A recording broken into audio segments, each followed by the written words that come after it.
Four comedians are also real good friends, working on jokes, the fun never ends. They're asking each other, is this anything? Everybody else is. I want you to know that I would do this as a bit, walking around the way that Rob is, but I don't want to get up. You still have legs, right? I do still have legs. And that's where you live. I've never seen you move from that. You're always in that same position, too.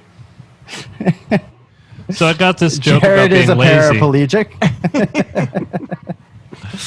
I've got this joke about how you should be able to just live in your bed and it's not that big of a deal.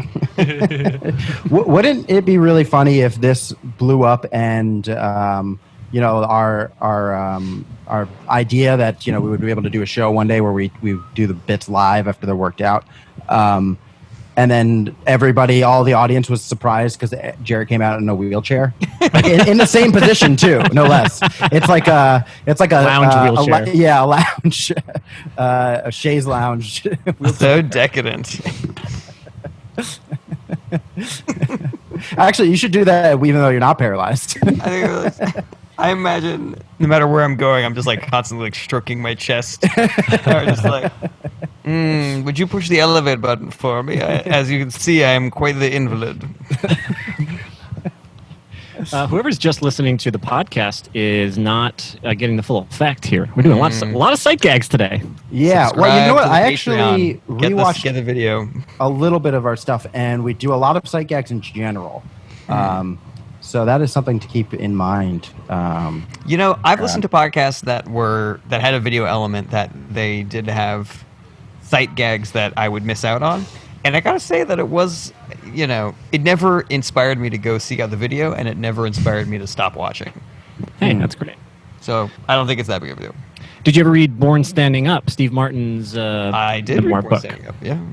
I think he references that where his set was so visual that when they wanted to cut an album, he was like, "Is that going to work?" Or at least someone was confused or concerned. And then it was just so fun that even when you're listening at home, you're just like imagining, like, what is he doing? Like the crowd's going crazy, and I don't even know what he just pulled out of his hat or whatever he just did. And it didn't seem to matter. I mean, this was the 70s, but people didn't really seem to care. Yeah, I think we're all good in the hood, boys. Yeah, we're good, especially if we leave in this explanation. Then nobody has any reason to question it. There's going to be sight gags, guys. That's true.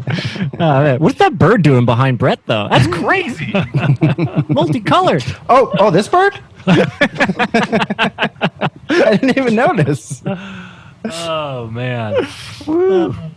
Oh, I was thinking that, just for starts, that if we could get into the smallest of habits of, just throwing in "Is this anything" at the beginning of our pitches. Just, to get a vibe. Oh, yeah. Yeah. All right. I was, whatever, yeah. Yeah. It's a little too cute for me. I gotta be honest. I'm with Jarret on that one. Damn it. I always say something like that anyway. So I'm pretty sure I'm like, well, I don't know if there's anything here, but... yeah, yours are so down on yourself. You're just like, I mean, I could probably kill myself, but this is the joke I came up with. Yeah, I got this fucking piece of shit right here. Let me just get this out of the way.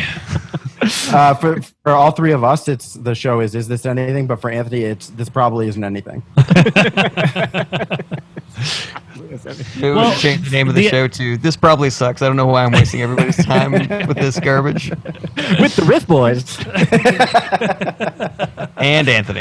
Hey, come on. Oh, I've been demoted. I'm not even a riff boy anymore. Riff Boy now? Because I'm a riff man. There we go. Riff Boys Had to his men. Riff bar mitzvah. Oh, shit. All right. So, Jarret, what's the order today? Jar Machine. Beep boo boo. This week we are doing Jarret, Anthony, Brett, and Rob. Whoa, closing it out. Okay. Nice. Anthony, Brett, and Rob, we got a Jabber Day today. Jabber Days. Jabber. Oh, yeah, Jabber. All right. You guys ready to get this party started? I'm sorry, what was the order again? Jarret, Anthony, Brett, and Rob. Got it. Okay, so... All right, starting my time. I'm going to walk you guys through this idea. Yeah. Thank you very much. Please remind me at the end. You know how hard it is for me at the end. I'm gonna walk you guys through the entire thought process here because I'm really not sure how to get into this, except for the actual story of how I thought of it. So, Oh, great.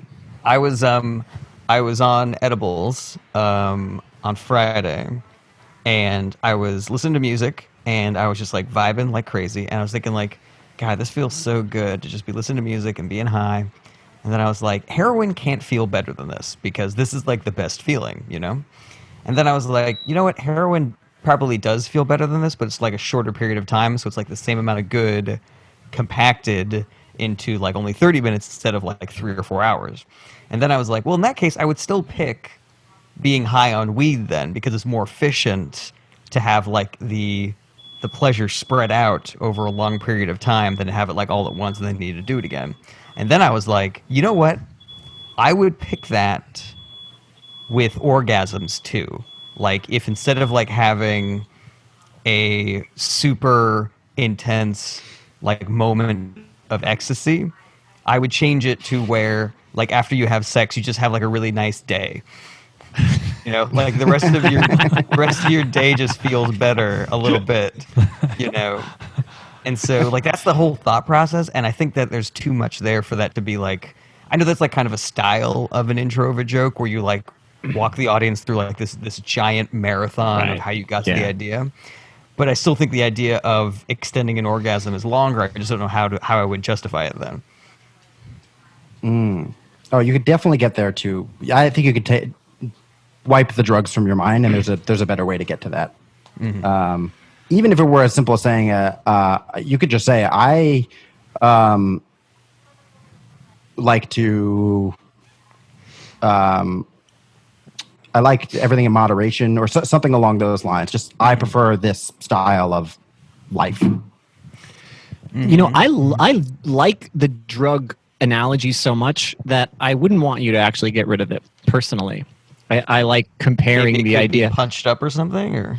I just think that different drugs, like everybody is pretty aware of the fact that different drugs have a different, you know, scale of highness where it's like, oh, it comes on strong, but then the come down's terrible. Or, you know, you don't want it, ecstasy's great, but you're going to want to kill yourself later. You know, this weed's good, mushrooms are this, heroin's that. So all that, I think that's pretty much known enough that people get it. That if you then say, I just wish that I could have that amount of choice in orgasms. I think I love that comparison to be able to have the choice in orgasm. Be like, oh, today I think I just want one of those. Come on, quick, and be miserable for the rest of the day. Yeah, but if you're gonna do it in that format, which I love, just say today I'd prefer to have a weed kind of orgasm. Yeah, And then you can go into the analogy, and then you're playing with, you know, both saying this is what weed is like, and also how funny it would be to have an orgasm in this way. Yeah. And if you're going to do the drug analogy, I don't know if it feels like it would be funny if you somehow mentioned like with heroin, it's sort of like weed is almost like microdosing heroin. That's funny. I like the idea because nobody microdoses heroin. I don't think. I haven't heard of it. I think you start microdosing and then it becomes regular. pretty quick. Well, but it would be like, you know, once in a while, not spread out through the day. Not like, all right, just a little bit, and then in another hour, over here. I get to do a little bit more. Okay. I like the idea that I know that you started off being high, like you came up with this while you ate an edible. But for some reason, I don't know, I'm losing my train of thought on this, but I don't know. If you brought back something to do with how you come up with jokes while high or something, it was a light thought that I was having, but I'm not sure because people talk about coming up with jokes while they're high, eating an edible. This is one of them.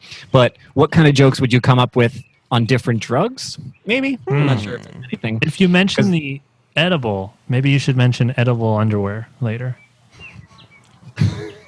I'm listening. I mean, I don't know how it ties in, but He's using drugs and sex, and they both have some connection to edible. You know what? That's a good point. That's a good point. I I was lost at the beginning. Great note. Again, Anthony. What? I was another laughing great because note. It seemed out of nowhere, but when thinking about it, there really is a very No, the specific thread makes sense. That was on there. If I you wasn't picking started up. out by saying it and you weren't even sure if you needed to, you could Yeah. tie it in by somehow incorporating edible underwear. I don't know. Yeah. What's Especially if the- it's lacy and it has a tie. I like the edible. Now I understand it. Before I didn't understand it. What was, I still what's don't not to understand it. What's not to Because I was understand? stupid. I wasn't thinking. I was just like, I thought you were just playing strict word association. You heard the word edible. That's what I you threw an still edible think. Yeah, same. underwear. But the fact that you were going to sex, I was like, oh yeah, of course. He was just mentioning orgasms. Ah, I was that is a He's good very match. smart. Okay. I did like it better when it was just word association. Well, it makes sense because there's edibles and drugs. There's edibles and sex. Right. But I'm just saying, when No, I it first does. heard it, I didn't think Yeah. that you were making. I didn't make that connection. So I was like, what? Yeah. I thought you were just like Edible were you saying arrangements. Edible drugs. Yeah. Drugs. So maybe you should talk about like dragging something. Like on the rug, drugs, dragging something on the rug. bugs. As long as you don't say the word Porsche in this joke, I think it's okay. Okay. I got one more. Anything else for that one, guys? Apparently, no. It's everything I say. No, it made sense once we got it. That's just what we thought. Once you guys get to my level, this will be a lot. We have Maybe you apologized. don't need all this time to figure out my jokes. Okay. Out of curiosity, guys, do you hear this bird in the background? Or We do. I was actually thinking, I didn't want to take away from Jared's time, but now that we're doing it, I was thinking you lost your train of thought because it's just so peaceful outside behind you. I like it though. Yeah, I was can hear thinking, the bird. It's great. Rob, can you turn down your bird air conditioner? I could go back inside if this is No, it's It's fine. very nice. It's very Okay. soothing. Yeah, it's really taken me there. Okay. So this one, the justification is like a little bit. I feel like you need to. Thank you, Anthony. It's not working for some reason. I feel like the justification is kind of a little slapdash. It maybe needs to be cleaned up, but this is just the justification that I have right now. I don't understand this. I don't understand how angry, like, masculine guys get. Like, they think that that's a part of their masculinity. You know, how easily they rage out. Because there really is nothing more masculine than not caring about something. Like, I remember my fiance asked me, like, just as a lark, if I would ever let her paint my toenails, like, a fun color, like pink or something. And I said, sure. And she was like, you're not worried that that's too effeminate? And I was like, I don't give a fuck. You think I give a shit if my nails are painted? Just do a good job. I don't be hanging out with my bros with some deep cracked fucking pink nail color, you know? Lipstick on your teeth. How embarrassing. I love this whole premise, but your punchline tends to conflict with it because then you are caring about the color. Yeah. But Oh, no, I really love. want But it to be it's done also well. super funny. Yeah. Caring that it's done well as opposed to not caring that it's effeminate. But I see your Yeah. point. Yeah. So I'm wondering, like, if there's a way to toe that line or something. Toe. I love the funniest part to me.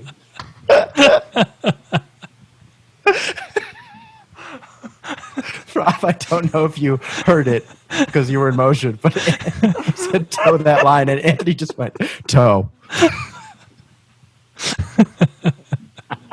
I did not catch that. Wait. I cannot wait until we're all at Anthony's level. I cannot wait until we're all that.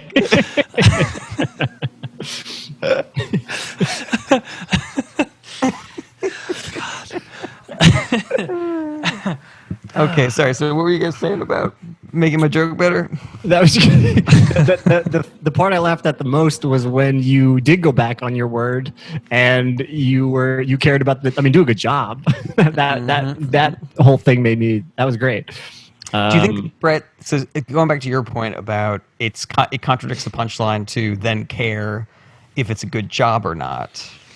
Do you think that the solution to that is to like blow out the first part of the punchline where I'm being so. I just don't. I sort of like get deeper into how much I don't care. You know, like I don't give a fuck. Do you Yeah. give a fuck if my nails are painted? Like, is that better to like hype that part up? You know? I do think so personally. Because then part of the fun is that the second joke is that you actually wind up caring very much. What were you thinking, Brett? I'm not sure I follow. So instead of, because right now I have it as, I don't give a fuck. You think I give a shit if my nails are painted? Just do a good job. Like, I don't want to be hanging out with my bros with some cheap fucking cracked nail color. But instead it would be, I don't give a fuck. You think I give a fuck if my nails are painted? Fucking paint my nails. Fucking paint my dick. Fucking paint my eyeballs. I don't give a shit. You know? And then just like keep on going with how little being effeminate affects me because of how masculine I really am. You know? Like that's essentially the premise. I think you would honestly have to try it out because one thing that I have realized in comedy is that a logical fallacy or a contradiction to a setup does not matter to an audience if it's funny. Yeah. Thinking about your emoji joke. Exactly the joke I'm thinking of. So I would say you just have to try both. But I think they're both very funny, and I really love the premise, and I because something I wholeheartedly agree with. I think it is more manly to just not care about anything than to get angry. But it's so weird that it's associated as a male emotion. The way I think you could probably drive that one home and bring it back full circle is if in the act out of this you do exactly what you did, which I love, because that turn of like, I mean, do a good job. Like I'm not gonna walk around with my toesies out with my boys, you know, wearing my flip flops and have, you know, some uneven paint job. That's ridiculous. I mean, don't mess with me like that, you know. And then you actually start getting worked up, and then to the point where you're like, oh, I see it now. Okay, yeah, I get it. And you just totally go back on your own word, you know. That was actually exactly what I was going to say, but Rob said it better. That's what Anthony was trying to say when he said toe. He said toe. I picked up on it, so I just took his thread and I explained to you guys what he meant. We're up here. Wow. Rob he's on my finally level, getting up to Anthony's level. Yeah. Oh. I'm so We're waiting for you intimidated guys now to hear. being a part of this group. Do you have any other thoughts on that? Because I kind of feel like there'd be a better way to get into it than just by saying, like, I don't understand why being angry. Like, there's no. It just feels like it kind of comes out of nowhere. Like, I don't really have. You know, people associate being angry as a male emotion, but I think it's one of the least male. Like, are you a big man? You throwing a tantrum? That's manly to you? I like that. I think not giving a fuck that's the most manly thing you can do. I like that, the idea that you feel manly, you know, that why certain men feel the most manly when they're going on some kind of tirade type of thing. Are you saying that you're not sure how? I guess I wouldn't say I don't know how I fit it into my set because, like, usually I have some kind of justification where I bring something up, and it's like I don't just sort of like posit ideas, you know, where I'm just like. If you were trying to throw a fit, I mean, you could be talking to her present tense, you know, like you're like, I don't care about paint them right now, but you know, and you're going on and she's painting, and you're like, come on, you're getting it on my skin. Come on, do a good job. You know, you start doing it like it's happening. If you want to go along the lines of progressive message, which I know you do, you could posit it as, you know, people talk about. Brett. You really got me pegged. People talk often about toxic masculinity, and it's not that masculinity is toxic. It's that types of masculinity are toxic. It's okay to be masculine. It's how you do it. Being angry is toxic. Yeah. That's great. That's a great way to do it. That's perfect. Thanks. And if you could get on a little pedestal before you say that, that'd be great. Yeah. Do you take a white horse with you, or does that travel on the road with you? Can I borrow some soap? I just assume you have a lot of soap because of that soapbox that you carry around with you. Toe. I don't know how you do it, Anthony. How does he fucking do it? This guy It's is a grand slam every time. Some people thought it was too soon to do a callback, but but I think you can shorten the amount of it was time before it a was a lateral callback call. if the actual callback is also extremely short, like the word toe. the shorter the phrase, Yeah. the less time. Yeah, so if your I like callback that. is just Anthony's reinventing comedy right now. He just invented the call sideways. He's just like it's a lateral call. It's not even over yet. He's still doing it. You're like, what the hell? that is the joke equivalent of a no-look pass. Yes. Sometimes I do the callback before the joke. That's a good thing to say if you do a joke and it bombs. It's a callback. I just Call haven't back told to the a joke joke yet. that hasn't happened yet. That was just That a is callback. That was just a callback to a joke. I haven't told you the joke yet. Maybe I'll tell you later. In all seriousness, Anthony, I think that could work in your set really well. I think so yes. too, and I wish I thought of it. I think you should do callbacks to future jokes, or you could say that was a callback to a joke from another set you guys weren't here for. So. Well, I think it would work so well if I did it as if it was a joke that didn't work, and I said whatever, it's a callback. Because later I don't even have to have a joke for it. I could just say the end of that joke again. Yeah, and it will get a It would laugh, get a the laugh. second and time. then you could be like, "See, I told you that would be funny later." Yeah. Oh, that's so funny. That's great. Anthony, you are next. Oh, right. Okay, so I have this old thing. The first part works. The second part doesn't really work, and I'm trying to fix it. So I'll do the whole thing, and then if you want me to repeat parts, let me know. All right, here. Is this anything? My sister gave me her new phone number the other day, but I'm pretty lazy, so I just keep using the old number instead. The woman who has that number now is my new sister, and we talk every day. Okay, so that's the first part. That works. She's been really into yoga lately, and she told me that I should try doing yoga because it'll make me feel better than I've ever felt in my entire life. So I tried it, and I pulled a muscle in my back. I asked my doctor to recommend something for the pain, and my doctor said, "Well, have you tried doing yoga?" So I did it again, and this time the pain went away instantly. It was incredible. So I called my new sister, and I said, "I tried yoga." She said, "That's great. How do you feel?" I said, "Well, actually, about the same." Okay. I'll jump in with some filler talk, saying that I've heard this before, and you've done this joke for a long time. I love the first part. And you're right, it always does really well. It's just a silly, funny joke that I enjoy, the fact that you called this new girl. And yeah, I've heard you do the second part too, and it is a little protracted, and it doesn't really quite get that level of laughter. So I'll try to think of some things to... I'm working. I don't think that there's an unnecessary step right off the bat with it being that she recommends it. Your sister, these two jokes going together is an extra step, and we'll have to cut more steps in between that because getting to this place is it's just too long. There's too many destinations. Mm-hmm. Yeah, there is no reason that it has to be your new sister Maybe who make it recommended just, yoga. I tried yoga the other day. Yeah, it doesn't have to be, but one of the parts that worked consistently from the second part was at the end when I say, "So I called my new sister." That line I say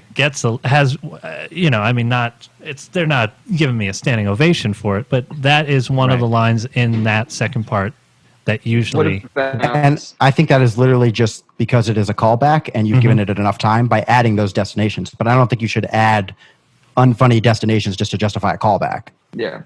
It's even funnier, I think, if you tell the sister joke and then you start a new joke. I tried yoga the other day and I hurt my back. The doctor recommended yoga. I did it and felt better. So I called my new sister, call back, laugh. You don't need the first part.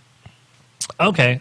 I guess my reasoning was because she tells me that it'll make me feel better than ever. And then I hurt myself, and then yoga is the cure for it. So I'm back to where I started.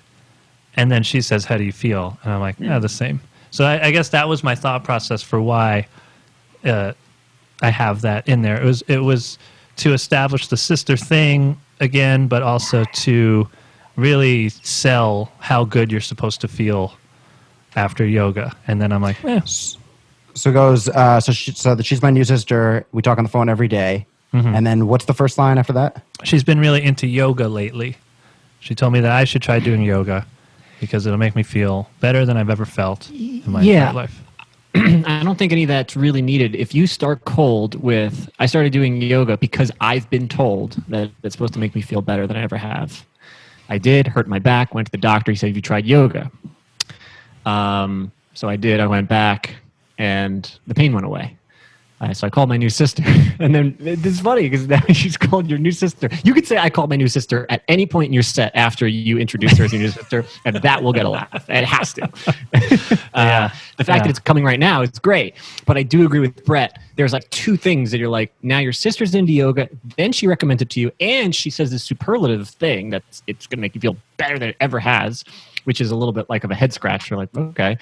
So I think that those little steps going away simplifies this. Okay. In my book, it does. Yeah, that makes sense. I'm working on this I have like some music that I wrote that this will be like a spoken word bit with some music behind it. So that's why I'm sort of revisiting this. I was working on the music and listening to it and trying to figure out what's what parts are funny. And right. Can we hear the music then? You want I could play it. My sister gave me her new phone number the other day. But I'm pretty lazy, so I just keep using the old number instead. The woman who has that number now is my new sister. So I played it for my girlfriend, and her note, which I think is, her note was that. Could you keep that racket down while I don't? Yeah, she's like, it's annoying. She said that I should really dig into how much pain I was in, because I just kind of am like, I pulled a muscle, so that later on when I'm like, about the same. If I was really going into more detail with, just going into that pain, I guess. So that was a note. I don't know if you think that would. If so, I wouldn't spend too much time on it. Yeah. Because I think that the thing that is making the joke suffer right now is that it's a little bit too long of a walk. Mm-hmm. And so when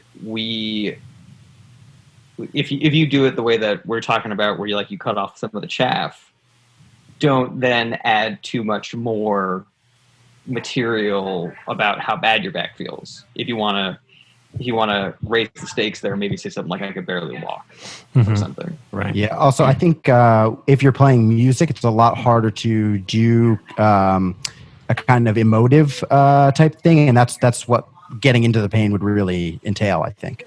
Yeah, that's true. Yeah, unless I was singing about it. Out of curiosity, is your girlfriend a riff boy, or is she just like a... you're taking a lot of this advice. I'm just curious. She's one of the riff gals with a Z. Yes, her name wouldn't have to be Yoko, would it? Toe. That's where he's coming got a with all drum. these crazy ideas. Yeah. Toe. I gotta say, just for historical accuracy, that I did listen to a podcast about Yoko Ono, and she got a bad rap. She did not break up the Beatles. John Lennon broke up the Beatles. Sorry, just progressive Jarret. There he goes. They all had their wives there. So Couldn't have been an Asian woman who broke up the Beatles. No, it had to be the white man. they were all doing it though. All of their wives were always there. Is that true? I didn't know that. Paul was very, he was a little more open about, I mean, who knows what the inner workings of John's mind was, but Paul's on Howard Stern, and Howard Stern was like, yeah, I mean, who knows, who broke up the Beatles exactly? And Paul was like, I know. Oh, well, then who? He's like, it was John. John. It was really funny. It was like this almost trick that Howard used to like get it out of him, because he's like, all that stuff was so long ago. Nobody even knows. And Paul's like, what the fuck? I know. It was really funny. That's great. Howard Stern should do police interrogations. Yeah. It really sucks that your partner's dead. I just wish we could figure it out. No one really. Not like anybody could ever figure Did your out. partner have big breasts? Did she rub the breasts?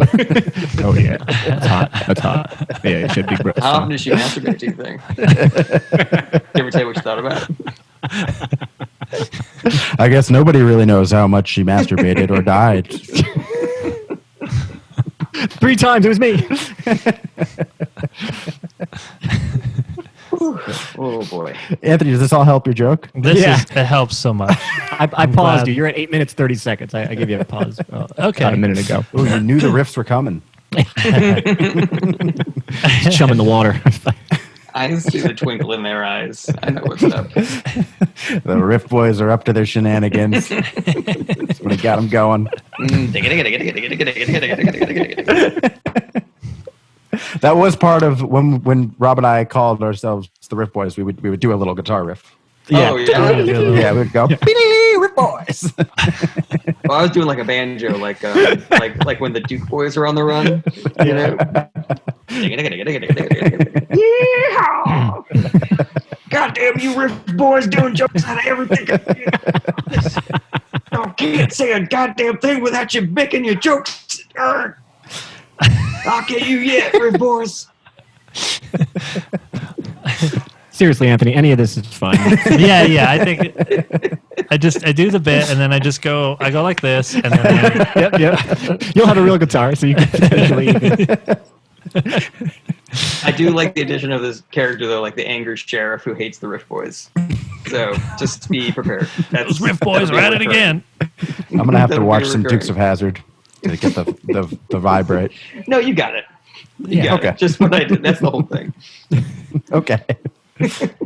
Out of curiosity, Anthony, what is this thing that you are preparing for? Is just a regular set and you're just trying to get back into the swing of things? Or you said that you're specifically trying to do a spoken word thing with music underneath? Yeah, so that's what that bit is going to be.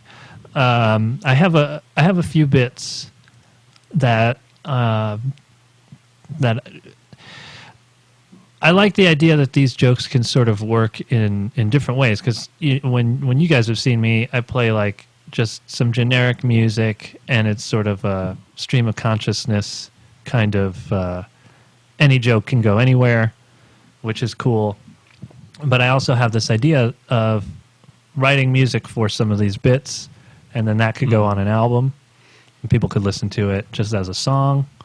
I could do it that way for shows sometimes, depending. Like if I was doing a longer headlining or something, rather than do, because I have done it where I just do 30 minutes of that same guitar music, but it'd be nice if that wasn't the whole, that wasn't the whole thing. So just working on it just to see how it sounds. That was something that I had halfway recorded. I was just looking through some old recordings, and I found that, and I was like, I should work on it, because that second part never worked.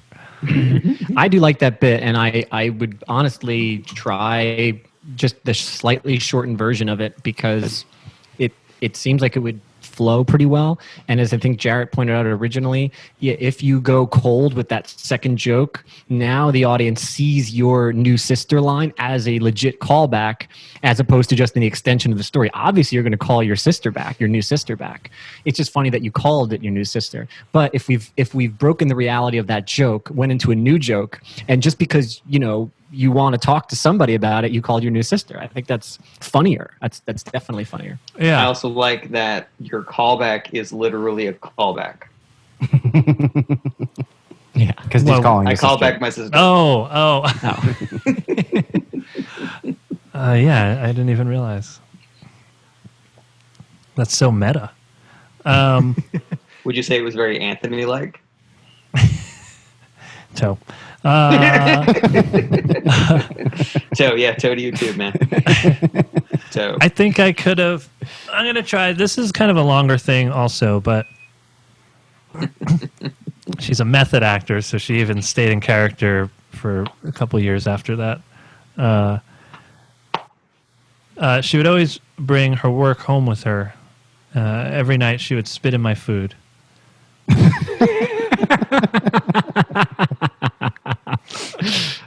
Only when I would try to send it back. I'd be like, I'm not paying for this. And then she'd say, well, then you better get in the kitchen and start doing some dishes. One time I asked to speak to the manager, and my grandmother came into the room. She says, everything okay here? And I said, Grandma, my waitress was rude to me, so she fired my mom on the spot. And then she comped my entire meal. That's all I have so far. I don't know. Okay. What happens to your mom when she loses her job? That's what I was wondering. She's got to go back to her job as an actress. Oh, yeah. She's got to live the lonely life of acting. I think that what I call like a one-to-one problem starts to creep up here, where all we're doing now is just, this is now this and that is now that, without any additional piling on or heightening to that. Jarret had a similar note for me like a week back or something for a joke that I was doing, where it's like, okay, it's fun that you created the world, but then just having an analog for every single thing, I don't think is enough at that point.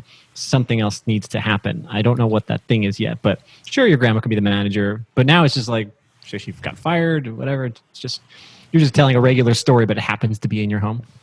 Yeah. Is the vibe I'm kind of getting. However, we all laughed pretty darn hard at the mom spitting in your food thing. I mean, that was just because there's a million ways that she could take the work home with her. And so we're like, well, what's this going to be? And then it's just one of the weirder ones you could choose, which is that she consistently spits in her son's food. It's so funny.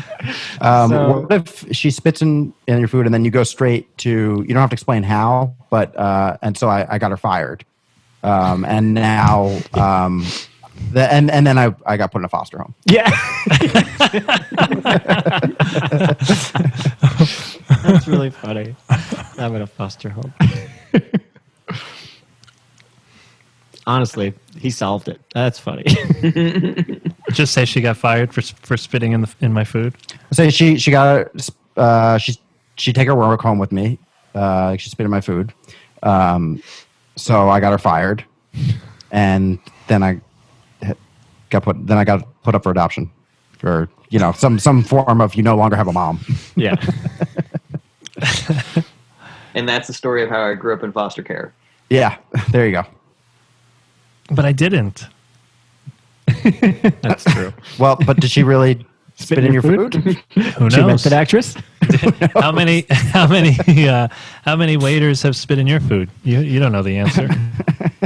This is a moral conundrum. You should definitely ask your new sister about this. She's the hostess.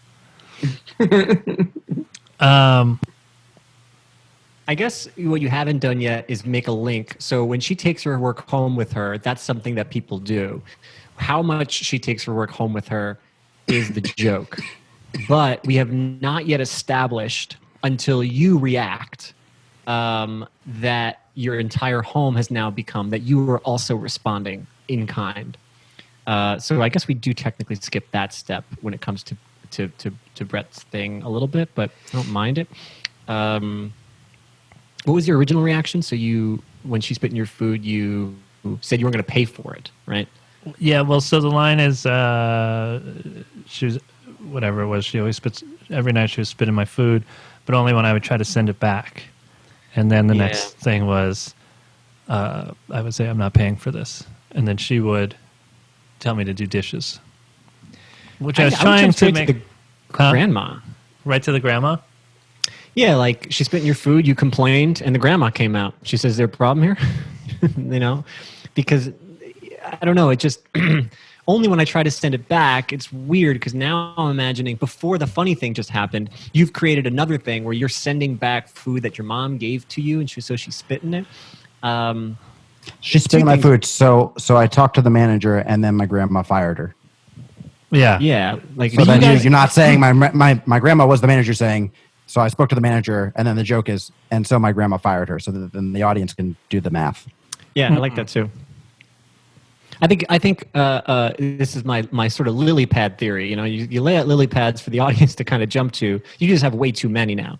You want to have just enough for that that they can make it, but it's still kind of fun for them to go from one to the next. Something that might be fun to add before you bring the manager in is when you say, "There's no way I'm paying for this." I was thinking about walking out on the check, but then I'd have no place to sleep. That's good too. I like that. I like that. Yeah, I guess I was trying to make the old trope of washing dishes to pay for your bill, which I don't think would actually happen. I think they just call the cops. Yeah. I actually think that's one of those old tropes that I agree. Only a certain generation is going to understand. Yeah, I actually don't think it's worth it because I don't think enough people are going to make that connection. Millennials and down aren't going to make the connection of like washing dishes. So now you're an illegal immigrant? Which I totally think that you deserve rights and all that stuff. But always with the progressive tag, Brett. By the way, I wanted to say, Rob, after you made that lily pad analogy, I want to be like, wow, this guy is outside for 5 minutes and everything is nature. Jarret, that joke reminds me of the wind blowing through leaves on a fall day. Follow me on this, okay? So your punchline are the roots of the tree. Rob, are you shirtless? What's going on? This is me now, man. Just get used to it. Are you drinking kombucha? What's going on?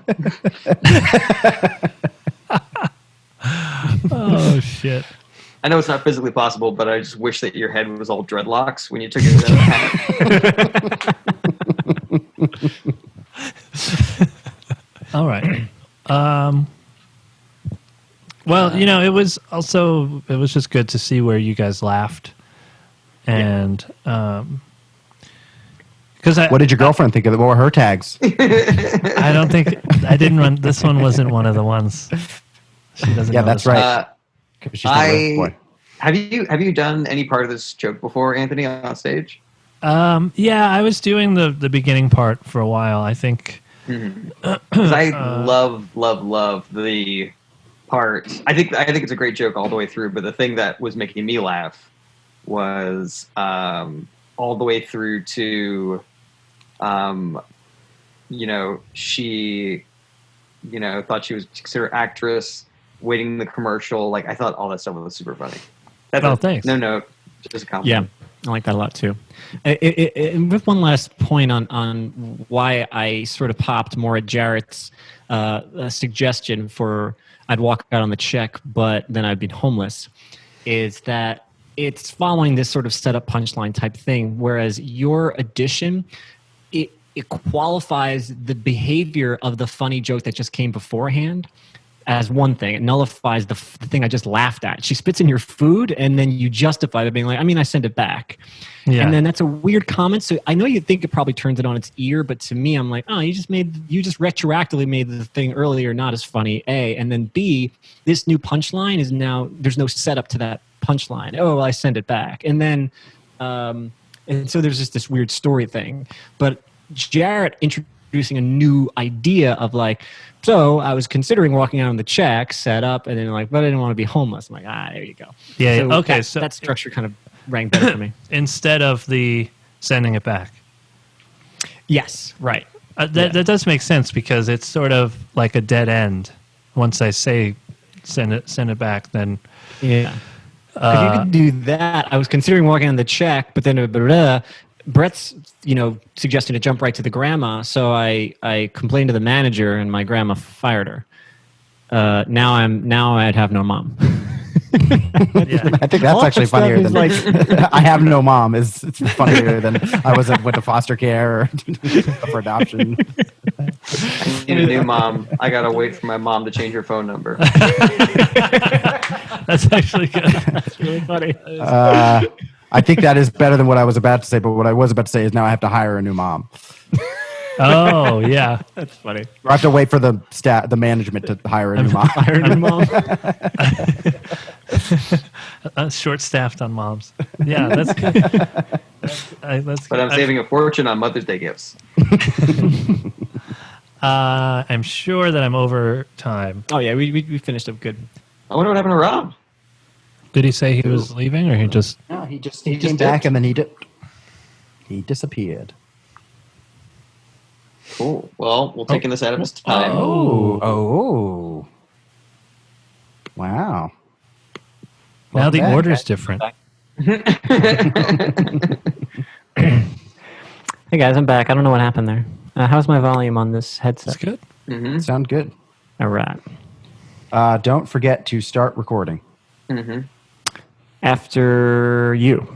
Also, you know that this is the Riff Boys Oh. and not your tech support podcast, right?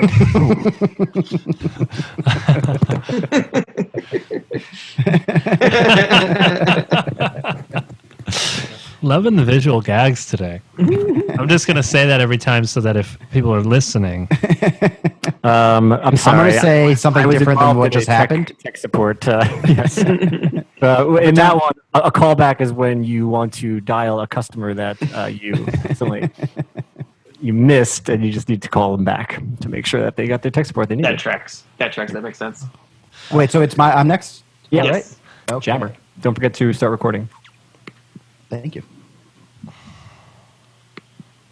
1 in every 12 men is colorblind, which means 1 in every 12 gang members super confused. This is a joke that I have done, and I have tried many tags afterwards, and none of them have worked consistently. So I have tried. There's like a gang member who walks into like a St. Patrick's Day parade, and he's like, "Oh shit, I'm surrounded by Bloods." I've tried. I'm afraid to go to a St. Patrick's Day parade party because I don't want to get beat up. None of those have worked. I forget what else I tried. But yeah, I just don't know where to go from there. It gets a laugh, but it still feels like it needs more.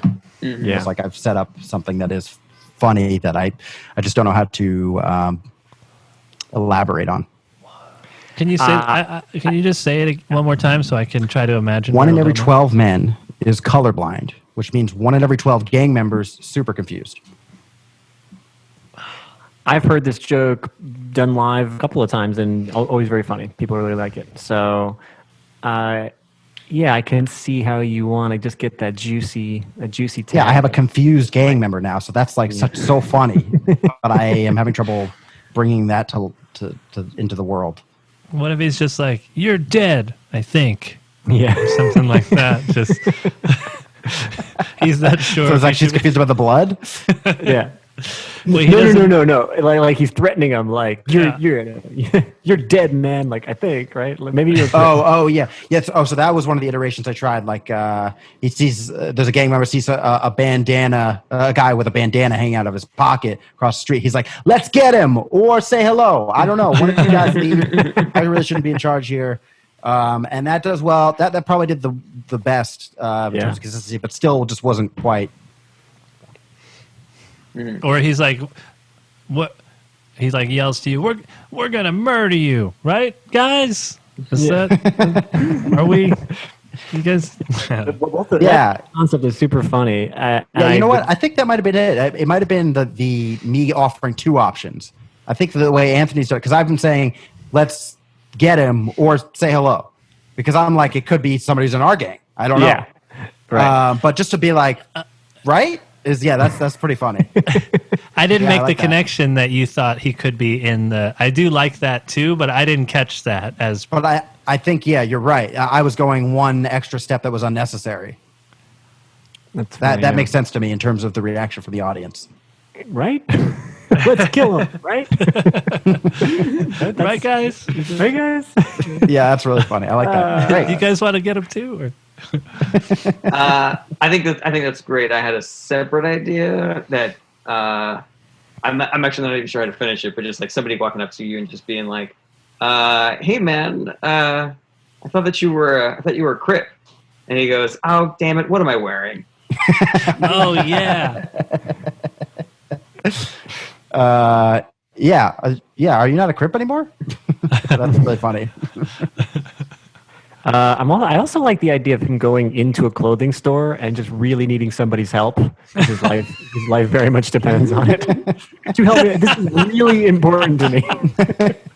Could you please help me pick out my bandana? I do love the idea. I laughed even when you said it's like the explanation that it's like life and death. I think if he could even say that, like I need help. It's really important. You could say it's life or death or something like that. That's so funny. That's great. I love all that. I'm gonna maybe there's something for like he asks the salesperson like, "What color is this?" and they say something that's like a very obscure tint, fuchsia, like azure, and just red or blue. Can you tell me, is it red or blue? Right. Yeah, I like that.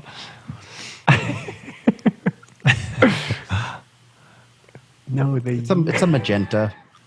Teal. This has nothing to do with anything, and I don't know why I'm cracking up laughing over it. I apologize in advance, but I just have this stupid thought. Toe. It's that dumb, I think. Dumb. Hold on a minute. I don't know. Yeah, just like he's got two visions. I'm thinking of time traveler stuff. Hey, what color is a banana? Red. No, the year. The year. It means nothing. I just imagine it's confused time traveler. I'm thinking of Terminator 1, the original. He's like, what's the date? It's January 20th. No, the year. So confused time traveler buying a bandana. Means nothing. I but in here, I was really digging it. Bro, I think you should get back outside. They're fumigating in here for bugs. But It's not affecting me. Don't worry about it, guys. All right, well, I'm going to restart my timer.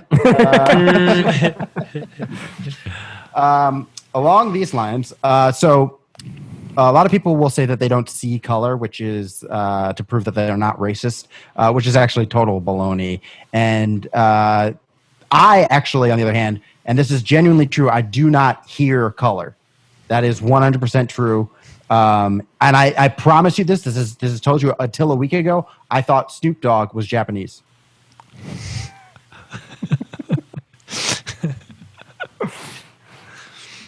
there is something to the idea of hearing someone's race just by listening to them on the radio. Like I thought Adele was black for a while when she first came out with her first single. But I'm having a tough time getting from A to B. I liked it. On your Snoop thing. Dogg in Japanese.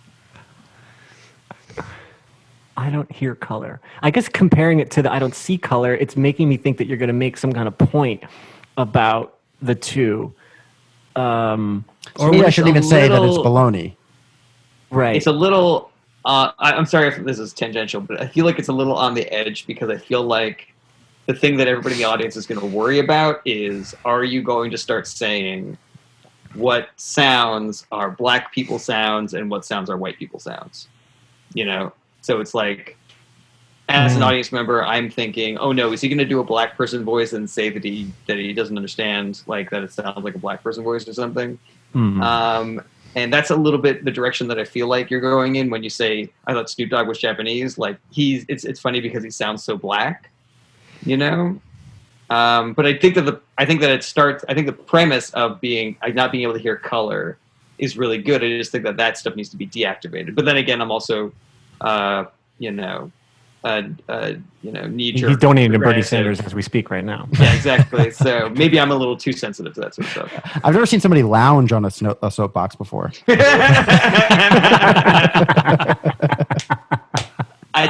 spent so much time on here that I needed to make it more comfortable. I just can't stand that whole time, you know? He's white nighty-nighting right now. I don't. When you said Snoop Dogg being Japanese, I thought of you saying, I thought the Wu-Tang Clan was Chinese. I thought would be. Oh, that's funny. Because they always like have that, the kung fu movie clips in there. And they're called the Wu-Tang. Wu-Tang. Yeah. I don't think we need to add video clips into it. Yeah, but if you listen to the albums and you hear the kung fu movies too. Yeah, so one of the things that I was thinking of to justify is maybe this would quell Jarret's, stupid concerns. I have this joke, and this is true. I went to a bar with a friend of mine. This guy hit on her. He was like, "Yo, baby, on a scale from 1 to 10, you real pretty." And people have come up to me and said, "Hey, man, that's a really good black voice."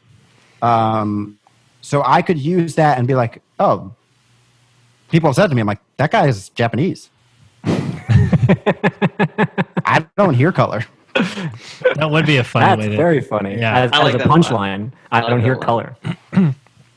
Yeah. Okay. That's Yeah, really Is that Don't worry, okay, Jared? It's woke. Don't worry, Brett. What- It's very woke. Was the guy Jarret is not. He's about to go to bed. Jared, can you put that in the Wokenator and see how it turns out? And in it, you're racist. You said it's Yeah, a but real that joke story, though. specifically.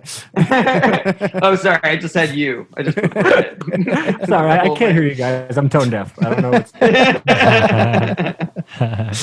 Okay. Was that a black guy in the story? Was it, or because I didn't take it as a black guy when you did the voice. That guy's made up. That's not a real person. That's not. No, real, yeah. black people are real. The Brett. guy in Brett's I don't know urinal, who you- that's also not real. I don't believe in them. I thought of it as sort of like almost like a trailer trash kind of person. Yeah, it's sort of weird. It could be. There's Right. a weird northern urban black affectation that is also has a southern twang to it. So sometimes there's a crossover in dialect there, and I think it's really interesting. You heard? Okay. Oh shit. Colitis is the inflammation of the colon, and it can cause diarrhea with blood and pus in it, which really has ruined kaleidoscopes for me. People are like, "You want to look at this? You can see all kinds of colors." I'm like, "No, thank you." No, you stick it in and you turn it, You twist it. you twist it around, and you get rid. So many colors. These are all color jokes that I think you could play with how they're related to each other. Oh yeah, I didn't even notice that. That Because was you could was have all- you could say I don't see color. Like I don't know, it could be a colorblind person looking in there. Like anybody from any of these jokes can be referenced. Yeah. There's definitely like a callback in there or something. At the very least, it'll just help me remember the order of the jokes, which is a real thing I like with my jokes. You could put them in Roy G. Biv order if you make sure that you got to get them. That's actually the name of the black guy in the joke. But he was Chinese. He's Japanese. He's Japanese. God damn it. Anthony, you're Anthony's mom in your joke. Was that a real mom? It was actually. I say She's a that composite character. I say that she was in a commercial just because it's easier, but she was actually in Big Fan with the Patton Oswalt Oh, movie. cool. She was just working one day as a waitress, and they were shooting there, and they asked her. So she's in it, kind of. I think they cut. They cut off her head, so she gives coffee to them. But she says she's supposed to say coffee, and they didn't. I thought for sure they'd redub her voice, but they didn't. So it's not her face, but it's her voice and it's her hands and whatever. But she was in the movie. Also, just to go back to, if we're going back to the Anthony's joke, I just thought there might be something in there with a trailer. Oh yeah. Like she's like she spends all her time in the trailer, in her trailer, which is, that's just our house. Yeah. Oh, that's good. Something about the trailer. Yeah. Do enough people that know that that's the thing on movie sets? More than people get out of not paying the bill by washing dishes. It's probably common knowledge. I don't think it's something you need to worry about. I'm thinking about When Brett, when you said more than, and then there was this pause, I was like, oh God, what awful thing is he going to say about somebody here? You know me very well, Rob. He's about to prove somebody so wrong, and I was like, oh, I hope it's not me.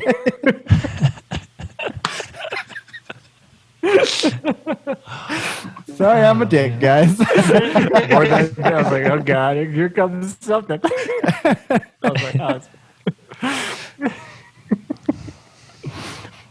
I paused you a while ago. What was the completely joke off of the track. colitis joke? The colitis. Yes. The colitis joke. Oh, that was so funny. Because you know what's so funny? Yeah. When you said colitis, in my thought in my mind was like, maybe I should give him a note to say colitis, like really accent that O, because it sounds so much like kaleidoscope right now. That's distracting me. And then you said kaleidoscope. I was like, all right, good. Do you think that there might be something funny in like the first draft of the kaleidoscope was looking in someone's inflamed butthole with all the pus and everything, and then someone was like, "This is disgusting," Yeah. and he's like, "Well, here's my second idea." And then they just kept the name because they had already trademarked it or something. Somebody's like, "This is gross. Let's market this to kids. We can they'll have a great time with this." I like that. I love that idea. I also was thinking that maybe you could even flip the word or like the reveal of, the device that they use in order to check for it is called a kaleidoscope, or improperly told, something along those lines.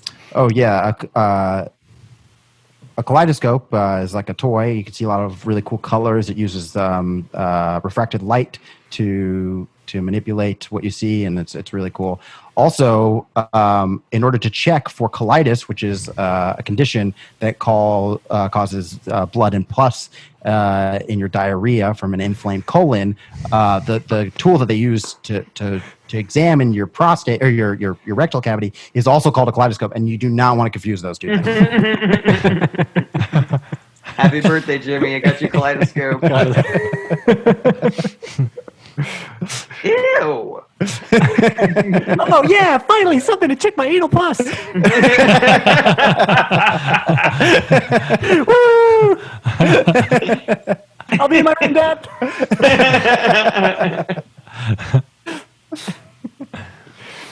Great. Okay, this is a more abstract idea. I'll see what you guys can do with it. I'm just gonna say what is funny to me about it. Bro, like, if you think about it, human decency is like such a bitch move. Like, yeah, like I like having sex with women when they let me. What are you, gay? That's the whole idea. I was literally thinking I was like, I think rapping to myself, and I was like, I like having sex with women when they let me. And I was like, that's not a very tough thing to say. But then I went in this whole like trying to justify it way, and I was like, yeah, bro, like human decency, what a bitch move. So I think there's some kind of satirical, there's something in there that's very funny to me. The first line got me the most. I liked that. You said the second line, and I kind of got lost in this like rape world, so my mind got a little frayed. And then the third line, I think I missed entirely because I was thinking too much. I forget what the third line was. I think it was just human decency, such a bitch move, and then I like having sex with women when they let me. Oh, what are you, gay? Yeah. Okay. But is this a character? Like, I don't know. It's just this is, like I said, this is more of an abstract thing. I'm just like, this is something that I've thought and is funny, and I don't really know if it could be a joke or what it could be, but maybe it triggers something for you guys. Gotcha. I mean, it definitely triggers something for Jarret. It triggers my nap. Wow. Unnecessary. Yeah, I want Jarret to take the floor on this and tell Brett why his joke's problematic. Yeah, the only thing that I'm like, because I like the idea of somebody, because I like the rap of I like having sex with women when they let me or something, but I'm also having a hard time writing a structure around that. Yeah. You know, I'm not 100% sure if rap culture, rap music is steeped in Consent? non-consensual sex. Right, to the point where the opposite would be when they let me. Because I think the badass rapper, you know, all the girls do want them, and that is part of it. They're not taking things, they're not raping women. So that doesn't track as much for me. I know exactly what you're saying, Rob, but I think it still works because the perspective of the rapper is always it has never taken consent into account. You That's know, true. it's like I stole your girl, I fucked your girl, Right. your girl's on my dick, you know, like things like this. And I used to transcribe all the jokes for Wild and Out, so this is right up that alley. You know, Wow. we're not talking about rape, but we're also not talking about enthusiastic consent and you know, having it be a 1-to-1 effort-wise. Yeah, so maybe that is what's funny about it is like just hearing the angle of the woman in this equation. Like, I fucked your girl. It was great. It was a lot of foreplay. She was really into it. Yeah. You know, she You was have like been super. Emotionally supportive, and so she was exactly. looking for that somewhere Right. else. So I stole your girl. She was unhappy in her current situation. Maybe you could have I taken. tried to talk to you about it before anything happened, but you kind of shut it down. My only issue with that is that the idea of going against rap tropes has been just overdone so much. Yeah. Even though it is genuinely funny to me. I didn't take it as like a hip hop kind of thing because like I said, that was just how it started off. Because you were like, to this bro. idea. So once you said bro, I was like, oh, he's like one of those douchey bro dudes. Oh, I see. Yeah, I didn't take it as a hip hop thing. It was like, bruh. Right. It started off there, and then I took it to bro territory. I'm just like, I guess it is just this dumb alpha male mentality, which is like, it's just a primitive thing of like, and I guess if you're gonna look at it like a lot of primitive alpha male stuff, it is not like, it's not progressive. It's not evolved at all. And they are kind of at ends, you know. Consent is not. It's not like a primitive male thing, but it is obviously like great and part of the society that we live in. Do you think that it might be a funny angle to get to the joke by saying something like, you know, growing up and learning about sex, you know, from a guy's perspective, you never think about the agency that a woman has. Like, it's always like, you know, we're going after them, we're grabbing them, we're taking them. And I think that going forward, that male culture should, this is a very wordy way to get to the joke, obviously. Male culture should adapt to that, and it should include the woman's agency, because it's not like, it wouldn't ruin the sex or anything. It wouldn't ruin the camaraderie or anything. You just have to make a small adjustment. Like, for example, you know, I hooked up with Stacy last night. It was mutual, or something like that. You know, do you see the framework that I'm building? Yeah, around I see what you're saying. Okay, good. Yeah, so being braggadocious with your bros can still incorporate. Yeah. The woman. The consideration for the woman. Yeah.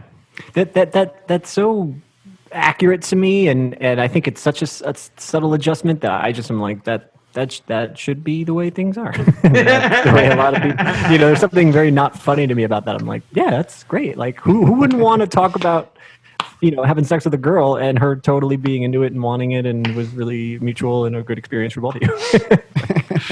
Yeah, that seems. So then let's get back to the other line. Mm-hmm. Bro, human decency, what a such a bitch move. Mm-hmm. Yeah, that line is funny. It's almost like the punchline to a joke no one told yet, and I'm not sure. Yeah. What it, You know what? That's actually a callback to a joke from a different You should use that, Brett, and you alone. Is there like a fake story that you could tell about being nice to somebody and then someone that you know calling you gay or something? Oh, yeah. Oh, And yeah, then that's true. you could be like, yeah, Well, I have some real stories, actually. yeah, that's a a- bitch move, you know. Yes, if it's a rewording of something that already happened, then Sure, that yeah. does make sense. You know, like I can't believe I got called out for this thing, whether it was waiting up for somebody. I don't know. Like I remember. Okay, here's just a small example. I remember when I used to hang out with my friends when I was like 14, 15 years old. My shoelaces would come untied, and I wouldn't stop to tie them because the group was walking, and they just wouldn't stop for me. I just know that they wouldn't like be like, oh, let's wait to tie his shoes. This wouldn't happen. And I was just like, okay, all right. And it was weird to expect a group of 5 or 6 or 7 guys, teenagers, to like stop because someone's got to tie their shoes. It just seemed gay at the time, I guess. Rob, that one got me because I've been that guy in the friend group also, where it's like if Alex needed to tie his shoes, we'd all stop. But for me, no. I don't know. I literally had to run ahead Yeah, 20 feet so I could do it, and they didn't catch up. Be like, I'm Which is really dangerous because your shoes were untied. Yeah, exactly. putting myself at personal risk.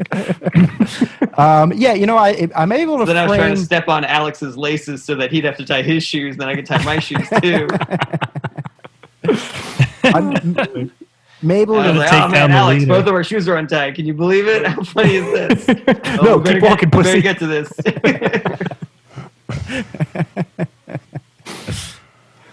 Sorry, what were you going to say, Brett? I interrupted you like twice. No, it's fine. It's your time now. Yeah, I was just saying I may even be able to frame it as something like a good tactic when somebody has a garbage opinion is just to repeat it back to them as if you agree. Oh, that's funny. Yeah. So, for example, somebody said this, and I was like, "Yeah, bro, human decency is like such a bitch move." That's good. Yeah.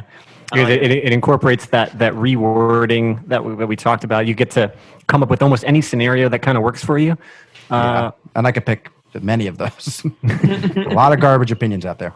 But anyways, back to your shoelaces, guys. Now that'll do it for me. So I think it is. Nice. Time for Rob. Okay. Rob, I'm heading start. back outside. Thank you, guys. Let me know if this is anything. He used a thing. Oh, is our audience calling in? We love this! Our audience of Muppets?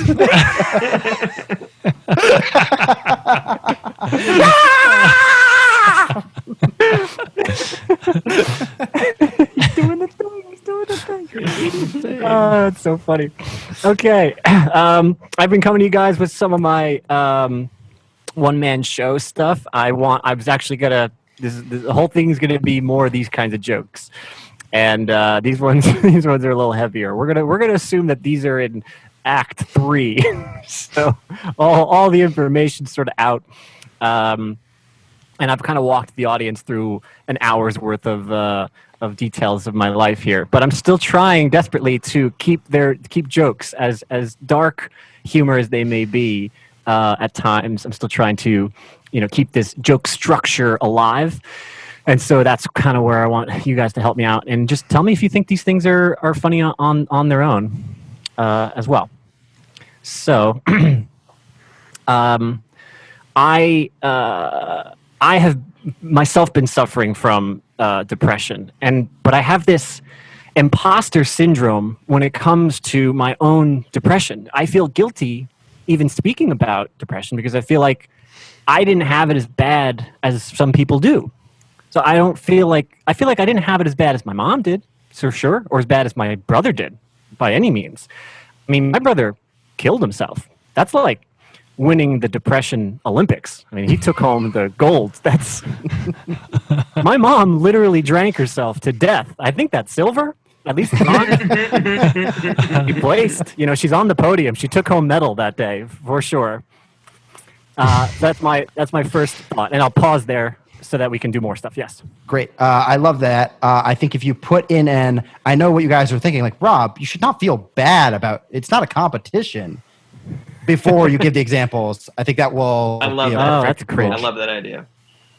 The one thing that I thought, and you might be able to do this in addition, because I think the Olympics analogy is so strong, is you by sort of like underplaying how much of a depressive bona fide it is to kill yourself, where if you say like, and that's like one of the top depressing things that you can do, or like one of the, that's got to be like top 5 most depressed things that you can do is kill yourself. Yeah. You know, something like that. Yeah. I saw Joe Which List is a do, BuzzFeed article they'll never write. I saw Joe List do a bit about how he got herpes, and he was like, yeah, I had sex with a girl who had herpes without a condom, and that's like one of the best ways to get herpes. You know? Yeah, I my original thought was like, you know, or the underlying thought of this is, you know, depression kind of that term now kind of casts a wide net, and I'm so actively thinking about that I almost feel badly giving myself that title when I have people who were very close to me who suffered in such a way that was so infinitely worse. I mean, to the point where their lives were lost, and so it almost seems like there should be a different word or something like that. And I was trying to like pare that down and think, well, what's the best way to go? And I was like, well, this is shocking, funny, and you know, here is the top. You know, if you are going to get into the depression field, I mean, what's top tier? You know, what's something that no one else has done, or you know, or whatever. That's that kind of thing. And I landed on this, which I thought was fun, and I didn't think it was getting too much into the fray of what I'm trying to get at. But still getting the point across. I don't know. I mean, it's not funny, but this is the thought that I have, is that if you just asked somebody who seemed like they were really depressed, and they told you your story, losing a mom and a brother, I think people would be like, "Yeah, that makes sense. That's you've earned it." Oh, okay, And that's cool as a way to. Even as, I mean, not that that's what you needed to, because I'm sure you had depression before, but definitely since that, I feel like it's strange that you're questioning if you are justified. Well, is part of questioning that you've heard other people use depressed in a way where it's like, you're technically correct, but it's really, that's very nominal. They're like, they delayed the PlayStation 5 another 2 months. So it's so interesting because I was tinkering around with that. I was doing a show at the Atlantic City Comedy Club, and I went on like a small 2-minute rant about that, and I just kept on going because they were eating it the fuck up, and I wasn't sure if that's totally the angle I wanted to go after, which is like some people just shouldn't be saying that about themselves, but there's something to it, and it was super fun because I was just going on being like, it's weird when you finally have the balls to kind of admit to people how much you've been struggling over the past couple of years or whatever. And then they just go like, oh yeah, bro, me too. I am like, the other day I was depressed, and then I had a latte, and I was like, I'm good. So I'm with you, you know. And you're just like, oh fuck, no. I mean, no. You know what I did that really helped was I got an oil diffuser. Yeah, exactly. I was doing really nice. Home remedies, all these little things, and the audience was eating it up so much. I just kind of kept the little things, and it was a fun little night. And I was like, oh, that was a cool way to go about that. And I wasn't sure how much to dig in, but it's certainly a space I want to explore more, Brett.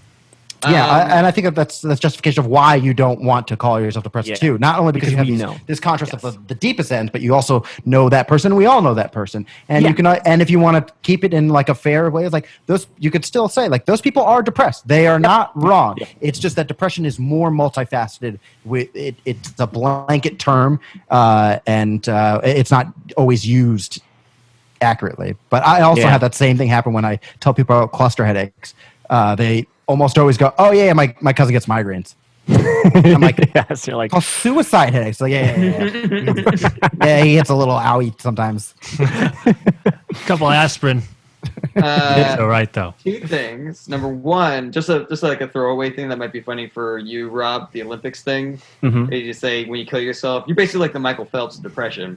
At that point, top of your game, And Brett, that thing about the suicide headaches is really fun. Do you ever do that? Where you say they're called suicide headaches? Like people kill themselves to escape the pain. Exactly. Yeah.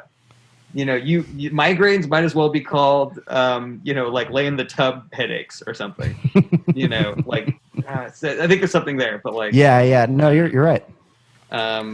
Sorry. Rob, do you?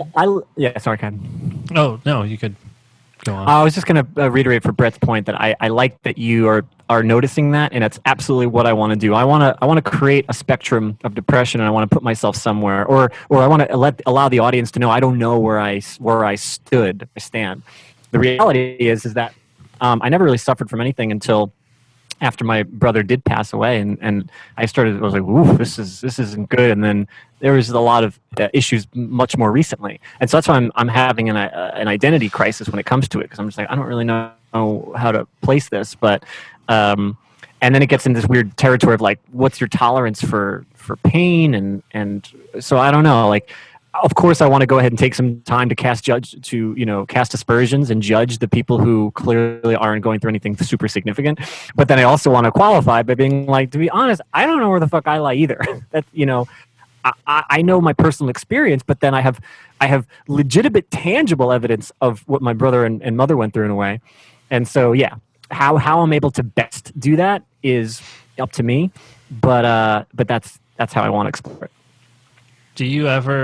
Are you considering acknowledging the idea of, the fact that, you could say you have it worse than either of them because you are dealing have to continue living. Yeah, like, because like, do you question that about your, like in this bit about your brother, like, because he didn't lose a brother? I don't question it in the bit. In part because I don't question it in my life. So like I legitimately, look at how he lived and behaved, and there were periods of time for me that I was like, oh, I get it in a way that I never understood it when he was alive. And I felt really badly because I posthumously kind of understood him and appreciated him more. But I never felt like I was at like a level like that. That question in general does come up when it's like, women go through, childbirth, how painful that is. I'm like, no, I don't even know what they do either. Like, we don't really compare pain. Like, I'm not sure what that means. Is there an absolute threshold for pain, but then our tolerance for pain, like what if your tolerance for pain's here, but then somebody hurts you here? That's the worst excruciating thing that's ever happened. It's a really weird kind of. My brother used to get mad at this when he would go on these roller coaster rides, and then he would throw up afterwards. And I remember he had friends who were like, "Oh, what are you, wuss? Are you pussy? You throwing up?" He's like, "I went on the ride. Like, I know this is going to cause me to vomit, and I'm still doing the thing. So doesn't that make me? I'm the bravest one here." Yes, right.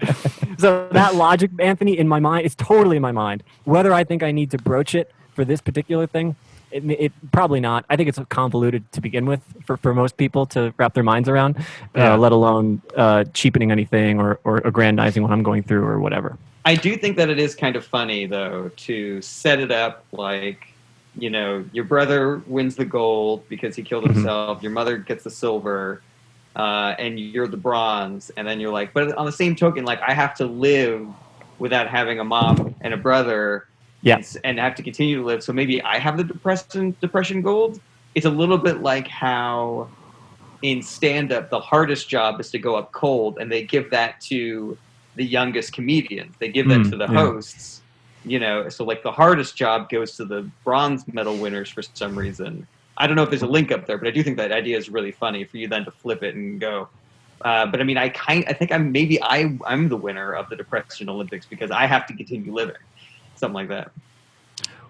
Wouldn't it be interesting if it did work the way with athletics that it works with depression? Like, oh, your brother won the gold, so now that causes you to start being real athletic.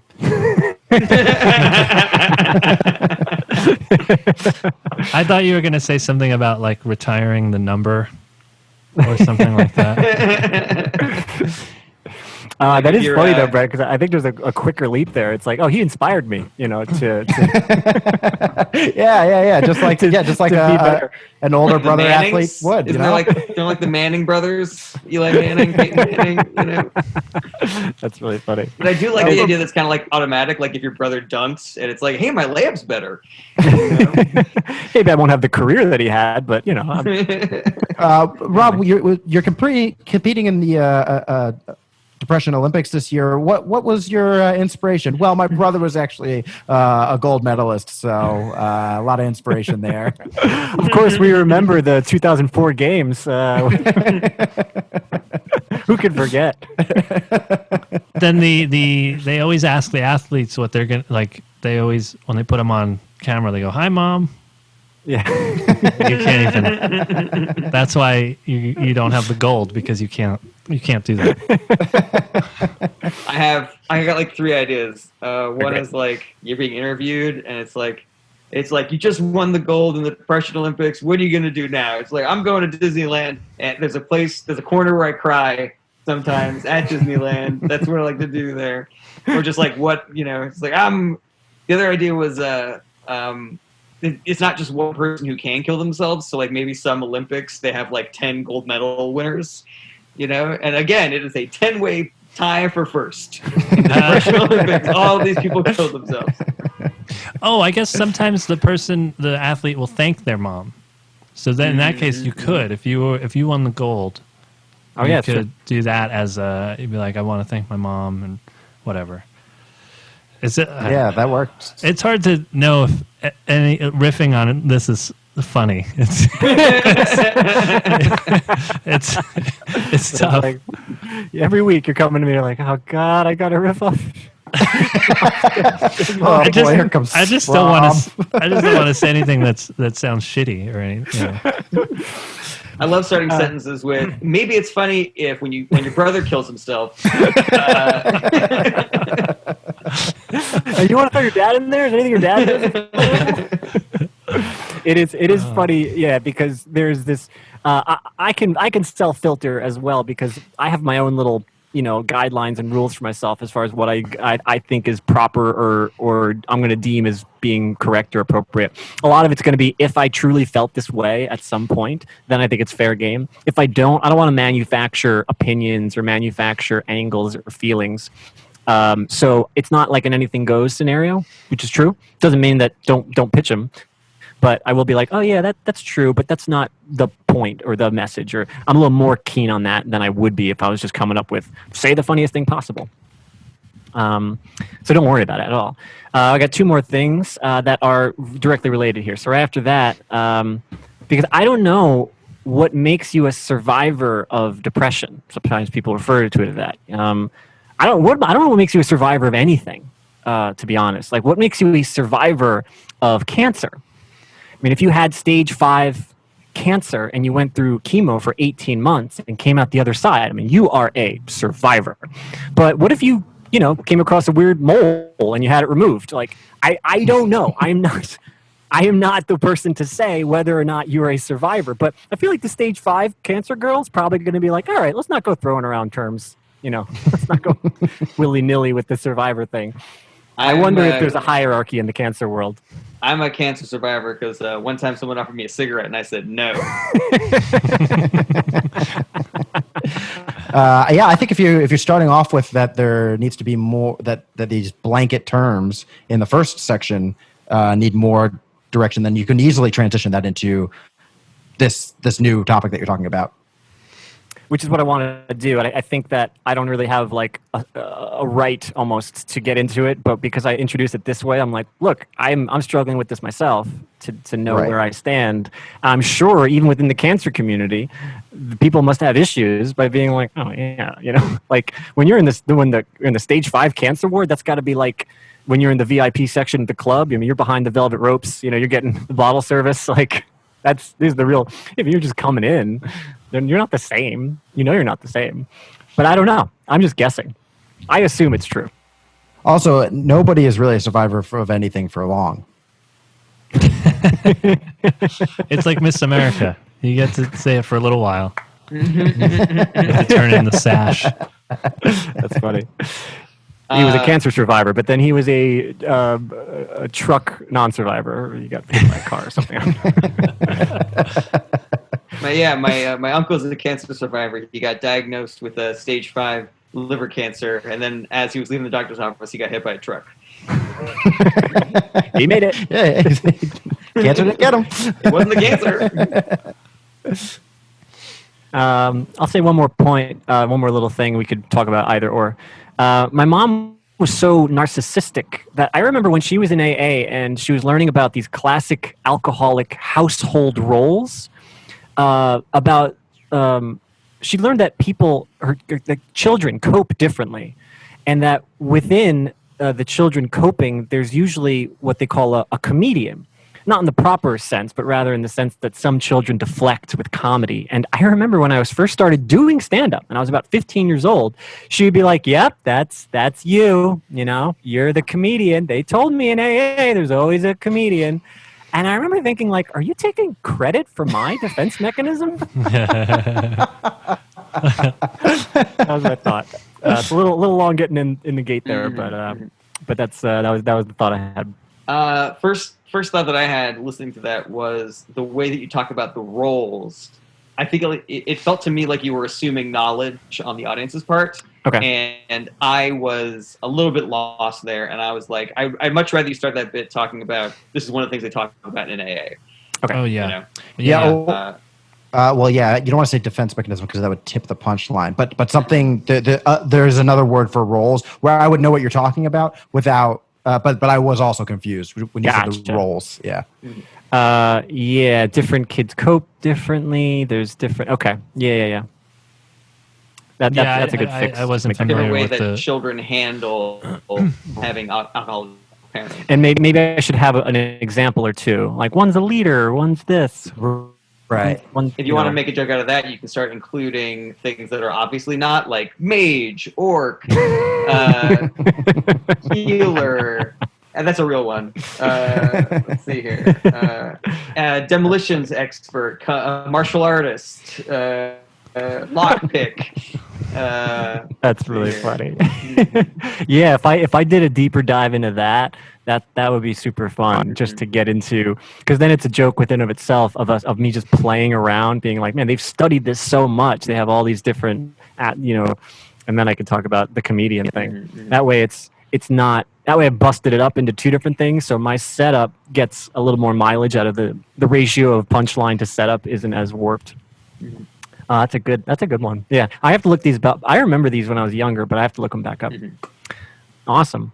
Those are the three things I wanted to do today. I was just saying you can also like say you can add that on. And by the way, I'm happy to be a comedian, but I really wish I could have been a mage. Like that. That's just if you wanted to just I think this could be good as one of those jokes that's funny because of how long it is. And so first you start going through the actual roles, and then first you go to the actual roles, then you do D&D roles, then you do levels of government, then you do people that work a heist, and then you do contractors, That's great. Yeah, I think there's a lot of meat on that bone. Maybe do some sports. Pick a sport, pick different positions. Tight end, wide receiver. Because it'll connect with your Olympics thing. That's really good. Yeah, there's something to it about how much of a culture there is surrounding AA, and I do have a joke or two about that. And it is interesting how much it's been studied to the point where they're already telling me what I am and what I'm going to do and I'm going to become and what role I'm playing. And I'm like, could you just like cure my mom already? Like, why are you? What do we do? Stop telling me what my life's going to be like. It's like a fortune teller. When you walk in, they look at your palms. And AA looks at your mom's. I don't know. It rhymes. I like. Yeah, those are the three things: the depression into the that. So I like sorry, that. That could be good. I appreciate Sorry, that. Thank you. I just had one last thought, Rob, Okay, love about it. the what do you call it? Can you guys fix my mom, please? Part of it. It's like they're almost assuming they're gonna fail by by telling you about what's gonna happen to you. You know, and just like, well, I won't have to do that if you guys just fix my mom. And they're like, well, hold on, okay, slow down. All right. Right. We got like an 8% success rate. So Listen, I know you're just a kid, so you haven't drank yet, but it is pretty fun. It's really hard to stop. And then great. they're just preparing for you to join. Like, what is it in college? Legacy? Is that what it, right? In college? Legacy. That's so funny. That's funny. I was gonna say pyramid scheme, but I like Legacy is better. great. Oh man, I gotta do a deeper dive into this so that I am certain of what some of these things are, because guaranteed there is a subcategory of people who obviously, you know, since they're parents for this, they are going to be that too. And I could dive into that, and I could certainly use that legacy term, you know, of like do you whatever. Do you use AA as like the overart? Like, do you keep going back to? No. This is actually the second time I even thought of it and brought it back up. Because it feels like it could be pretty prevalent in your story, right? I do mention I have the 12 steps joke, and I have that hurt people thing.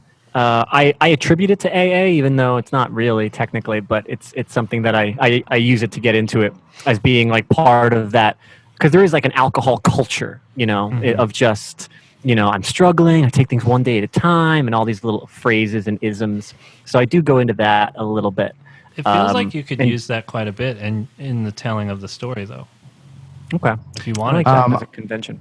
I don't know if at all there is a parallel here, but when you're talking about it like this, I just keep picturing a Renaissance fair.